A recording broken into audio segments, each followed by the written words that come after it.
ہم آگے چلتے ہیں سورہ نحل. سورہ نحل میں اللہ تعالیٰ نے اپنی نعمتوں کو بہت بیان کیا ہے. نحل عربی میں کہتے ہیں شہد کی مکھی کو. پوری سورت کا نام ہی اللہ نے کیا رکھ دیا؟ شہد کی مکھی.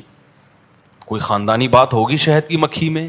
جو کریٹر ہے، خدا ہے، اس نے سورت کا نام کیا رکھ دیا؟ بولو، شہد کی مکھی. کوئی بات ہوگی نا. میری اور آپ کی نظر میں تو کوئی ویلیو نہیں ہے شہد کی مکھی کی. سائنسدان کہتے ہیں ایک مکھی ہے، چھوٹا سا سر ہوتا ہے، وہ شہد بناتی ہے. اللہ کہتے ہیں کہ تم اس شہد کو تو دیکھتے ہو جو مکھی بناتی ہے، مکھی کو بھی دیکھتے ہو. تم نے پوری سائنسدانوں نے تحقیقات کر کے شہد کی مکھی پہ کتابیں لکھ دی ہیں. ایک ملکہ مکھی ہوتی ہے، تو مزدور مکھی ہوتی ہے، پھر شہد کی مکھی یہ بناتی ہے، پھر شہد میں یہ ہوتا ہے. اللہ کہتے ہیں جس مقصد کے لیے میں نے مکھی کو بنایا تھا اس مقصد سے تم کیا ہو؟ غافل. شہد کی مکھی پہ کتابیں ہیں یا نہیں ہیں؟ پوری کتابیں ہیں. اتنی کائنات ہے شہد کی مکھی. لیکن اللہ کہتے ہیں اس مکھی کو دیکھ کر اور اس کے عمل کو دیکھ کر تمہیں بنانے والے کی طرف متوجہ ہونا چاہیے تھا. تمہیں ڈاروین کے نظریے کو مسترد کرنا چاہیے تھا کہ یہ مکھی خود بخود نہیں بن سکتی. وَأَوْحَى رَبُّكَ إِلَى النَّحْلِ، تیرے رب نے مکھی کو سکھا دیا ہے. یہ مکھی کسی سیل کے نتیجے میں ترقی کرتے کرتے کروڑوں اربوں سال میں یہ خود سے اس شیپ میں نہیں آ گئی ہے، اور اس کے اندر جو سافٹ ویئر اس کی کھوپڑی میں انسٹال ہو گئے جس کی وجہ سے یہ دور دراز سفر کر کے اتنا بہترین شہد بناتی ہے، یہ سافٹ ویئر آٹومیٹیکلی اربوں سال کے نتیجے میں انسٹال نہیں ہوئے ہیں. یہ خود بخود ہو نہیں سکتا. اوہا ربو کا، یہ تیرے رب نے اس کی چھوٹی سی کھوپڑی کو یہ سکھایا ہے. نہیں یہی بات میرا خیال ہے سمجھ میں. آج ہم اللہ کی نعمتوں سے فائدہ تو اٹھاتے ہیں، سائنسدان بھی اٹھاتے ہیں، ڈاکٹر بھی اٹھاتے ہیں، لیکن خدا جب یہ کہتا ہے کہ ان نعمتوں میں خدا کو تلاش کرو، اس کام کے لیے ہمارے پاس ٹائم نہیں ہے.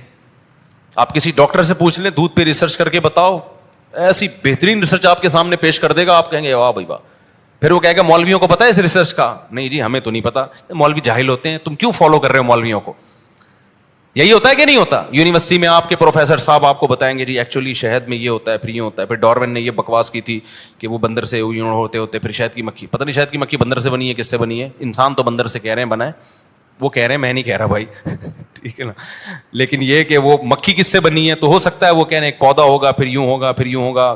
کیونکہ جب خدا سے نفرت ہے، خدا کا انکار کرنے کی قسم اٹھائی ہوئی ہے، تو کوئی نہ کوئی لاجک اوٹ پٹانگ پیش کرنی. یہ کہتے ہوئے موت آتی ہے کہ خدا نے بنائی ہے. موت کیوں آتی ہے؟ خدا کو مان لیا نا تو پھر پیغمبروں کو ماننا پڑے گا، پیغمبروں کی کتابوں کو ماننا پڑے گا، پھر زنا کو حرام کہنا پڑے گا، پھر شرک کو حرام کہنا پڑے گا، پھر جنت کو ماننا پڑے گا، پھر جہنم کو ماننا پڑے گا، پھر نماز کو ماننا پڑے گا، پھر روزے کو ماننا پڑے گا، پھر پردے کو ماننا پڑے گا، پھر ماں باپ کو اولڈ ہاؤس میں جمع کرانے کا آپشن ختم ہو جائے گا، پھر وراثت کے حکام ہیں، پھر شراب حرام ہو جائے گی، پھر داڑھی رکھنا پڑے گی، پھر عورت کو پردہ کرنا پڑے گا، پھر مذہب کی اتنی پابندیاں کی، اسٹیپ بائی اسٹیپ سب چیزیں لاگو ہوتی چلی جائیں گی. تو انسان نے کیا بدماشی کی یار؟ تمام پابندیوں سے اپنے آپ کو آزاد کرو. اس کا بہترین حل یہ ہے کہ خدا کے وجود کا انکار کر دو کہ خدا ہے ہی نہیں. ارے کیسے انکار کریں؟ پھر یہ کائنات بنی کیسے؟ تو بول دو کہ یار ایسے بنی ہے، یہ ایسے بنی ہے. کہ وسیم بھائی کیسے بنے؟ یار خود سے کیسے بن گئے وسیم بھائی؟ آئی وہ کہیں خود سے نہیں بنے، وہ ایک سیل تھا، پہلے بندر بنا، پھر ان کی دم مارکیٹ سے شارٹ ہوئی، دم ہوتے ہوتے پھر یہ خوبصورت سا انسان وسیم نام کا وجود میں آ گیا. خدا کی قسم کھربوں سال میں نہیں بن سکتا. لوہے کو آپ زمین پہ ڈال دینا، کھربوں سال میں ایک تلوار خود بخود بن کے دکھائے، وہ نہیں بنے گا. وہ ایک مکھی نہیں بن سکتی. اللہ فرماتے ہیں یا ایھا الناس ضرب مثل فاستمعوا له. میں جب یہ آیت پڑھتا ہوں نا مجھے اپنے شیخ حضرت مفتی رشید احمد صاحب یاد آتے ہیں. حضرت جب ایک دفعہ یہ آیت پڑھتے پڑھتے نا ایسے آواز بلند ہوئی، کہتے ہیں ایسا مزہ آتا ہے یہ آیت پڑھنے میں. یا ایھا الناس ضرب مثل، اے لوگو. ڈاروین بھی ہے، نیوٹن بھی ہے، آئنسٹائن بھی ہے، دودھ والا بھی ہے، پکوان والا بھی ہے، ڈاکٹر بھی ہیں، انجینئر بھی ہیں، رکشے والے بھی ہیں، سب کو اللہ خطاب کر رہے ہیں. ضرب مثل فاستمعوا له. اللہ کہتے ہیں ایک مثال بیان کر رہا ہوں، ذرا اس کو غور سے سنو. ان الذين تدعون من دون الله لن يخلقوا ذبابا. اللہ کے سوا کوئی ایسا نہیں ہے جو ایک مکھی بھی پیدا کر کے دکھا دے. اتنی پیچیدہ مشین اس گندی مکھی میں ہے جو گندگی پہ بیٹھتی ہے. اس مکھی کی اللہ بات کر رہا ہے.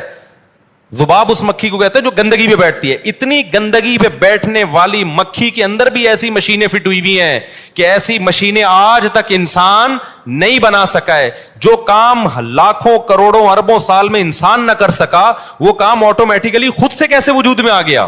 لن يخلقوا ذبابا ولو اجتمعوا له, ساری کائنات اکٹھی ہو کے ایک جاندار مکھی بنانے کی کوشش کرے, اللہ فرماتے ہیں یہ ممکن نہیں ہے. تو یہ خدا کا کام ہے بھائی, ایک گندی مکھی. اور شہد کی مکھی تو اس سے بھی زیادہ کیا ہے, ایک عجیب مخلوق ہے. تو اللہ فرماتے ہیں اوحا ربک, اللہ فرماتے ہیں سائنسدانوں کی باتوں میں مت آؤ, ڈارون کی باتوں میں مت آؤ, ہم تمہیں بتاتے ہیں یہ جو شہد کی مکھی ہے تیرے رب نے اس کو سکھا دیا ہے. اوحا ربک الی النحل ان اتخذی من الجبال بیوتا, کہ پہاڑوں پہ اپنا گھر بنانا. یہ آٹومیٹیکلی اس کی کھوپڑی میں نہیں آیا, یہ کس نے سمجھایا ہے, اللہ نے سمجھایا اس کو اونچی جگہوں پہ بنانا. ومن الشجر, درختوں پہ اپنا گھر بنانا. پہاڑوں میں بڑی بلندیوں پہ آپ نے دیکھا ہوگا, یوٹیوب پہ دیکھیں کتنی اونچی اونچی بلندیوں پہ شہد کی مکھی نے اتنے بڑے بڑے چھتے بنائے ہوئے ہوتے ہیں. وَمِنَ الشَّجَرِ, درختوں پہ بنانا. وَمِمَّا يَعْرِشُونَ, اور لوگ تیرے لیے کوئی انتظام کریں نا چھتا بنانے کا, اس میں بھی بنا دینا. جو لوگ چھتیں بناتے ہیں, لوگ بھی تو کرتے ہیں نا, شہد فارم ہوتے ہیں شہد کے. ثُمَّ كُلِي, پھر کیا کرنا, پھر تو کھانا. مِن كُلِّ الثَّمَرَاتِ, ہر طرح کے پھلوں کے رس کو چوسنا.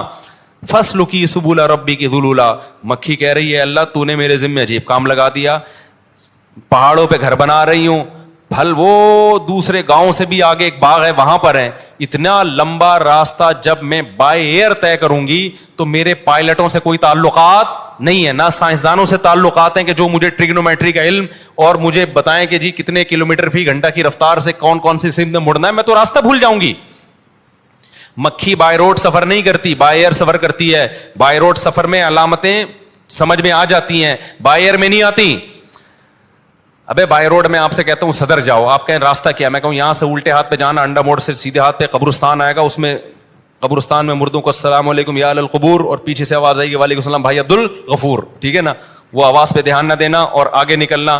پھر W11 میں بیٹھنا یا 4K میں بیٹھنا نہیں, ویسے 4K میں اللہ کبھی دشمنوں کو بھی نہ بٹھائے. مجھے بچپن کا بیٹھا ہوا یاد ہے, ایک صاحب کی ریڑھ کی ہڈی ٹوٹ گئی تھی بیچاروں, اس وجہ سے نہیں ٹوٹی لیکن اس میں اس کا بھی دخل تھا. پھٹا بس میں بیٹھے کراچی کی, ان کی ریڑھ کی ہڈی میں پہلے سے ہی کوئی مسئلہ تھا.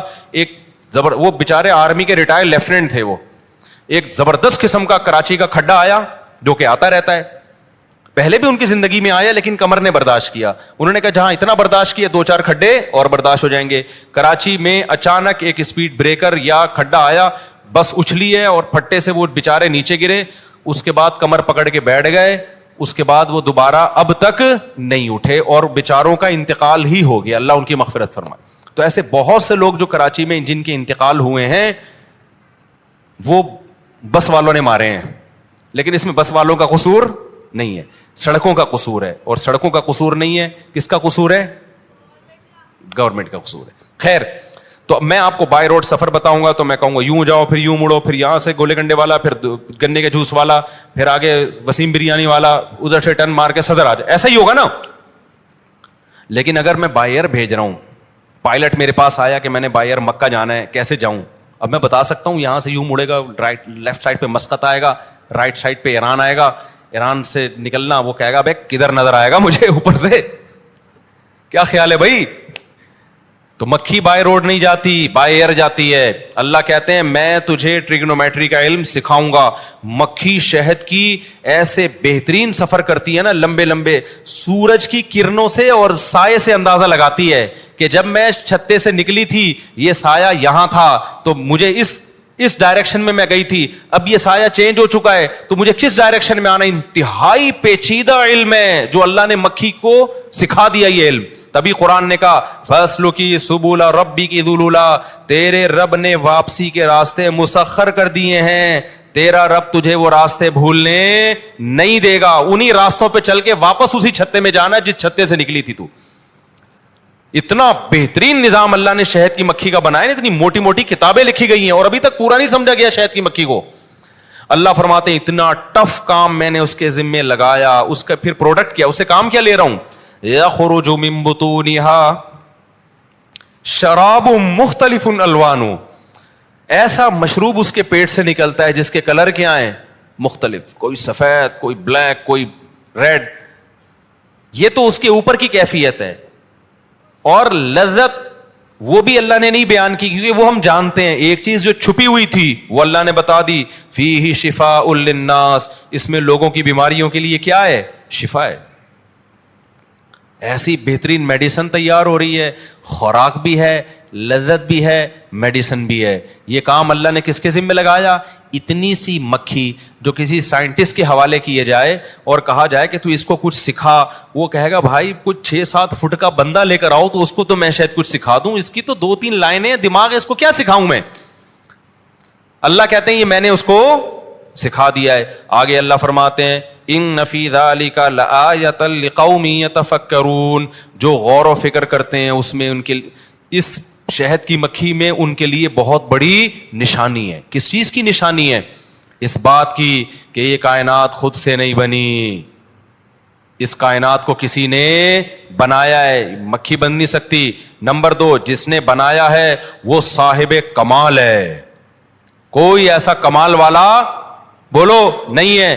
نمبر 3، وہ بڑا پاورفل ہے، جو چاہتا ہے کر گزرتا ہے. نمبر 4، انسان کے ساتھ بڑا مخلص ہے، بڑا رحم کرنے والا، کہ انسان کی خدمت کے لیے کیسے کیسے جانوروں کو کیا کیا سکھا کے ان سے کام لے رہا ہے. ہمارا خیر خواہ ہے، وہ ہمارا دشمن نہیں ہے، ہمارا محسن ہے. تو یہ تمام باتیں ایک شہد کی مکھی میں اللہ نے بولو چھپا دی.